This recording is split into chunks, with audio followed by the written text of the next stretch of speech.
अंड्यापासनं एक नवीन रेसिपी बनवतो आहे। तर त्यासाठी मी इथे आपण जे पोळीसाठी पीठ मळतो ते पीठ घेतलेलं आहे। आता आपल्याला त्याची एकदा मस्त अशी पोळी लाटून घ्यायची आहे। थोडंसं पिठामध्ये मी हे डीप केलंय आणि आता याची थोडीशी मध्ये तेल लावून आपण मस्त अशी पोळी, थोडीशी मोठी पोळी आपल्याला लाटून घ्यायची आहे। थोडंसं तेल लावलं, आता याची घडी करून सेम आपण जशी पोळीसाठी प्रोसिजर करतो बस तशीच प्रोसिजर आपल्याला इथे करायची आहे। आता आपण ही लाटून घेऊया। थोडंसं पिठामध्ये डीप केलंय आणि आता मस्त लाटूयात। तर आता ही पोळी व्यवस्थित लाटून झालेली आहे। आता आपण ही तव्यावर भाजणार आहोत। गॅसवर मी एक तवा ठेवलेला आहे। आता तो एकदा आपल्याला व्यवस्थित गरम करून घ्यायचा आहे आणि आपण ही पोळी ह्या तव्यावर ट्रान्सफर करणार आहोत।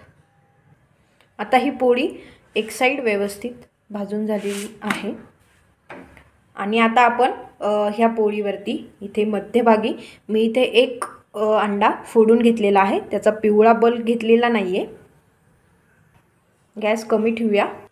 त्यावर मी 1 चमचा तिखट घालते, थोडीशी हळदी पावडर, जिरे देखील ट्रान्सफर केले, चवीनुसार मीठ घालूयात, थोडीशी बारीक कट केलेली कोथिंबीर आणि थोडीशी हिरवी मिरचीचे तुकडे करून घेतलेले आहे। आता हे सर्व आपण एकदा असं मिक्स करून घेणार आहोत।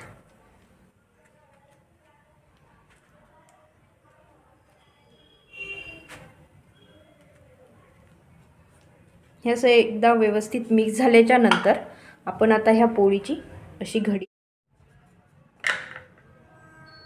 आणि ती घडी मी अशी पलटी केलेली आहे।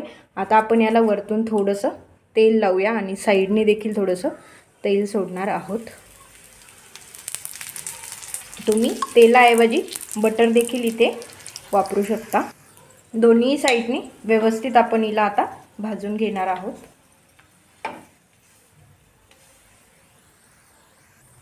ही पोळी आपल्याला मस्त अशी क्रिस्पी करून घ्यायची आहे।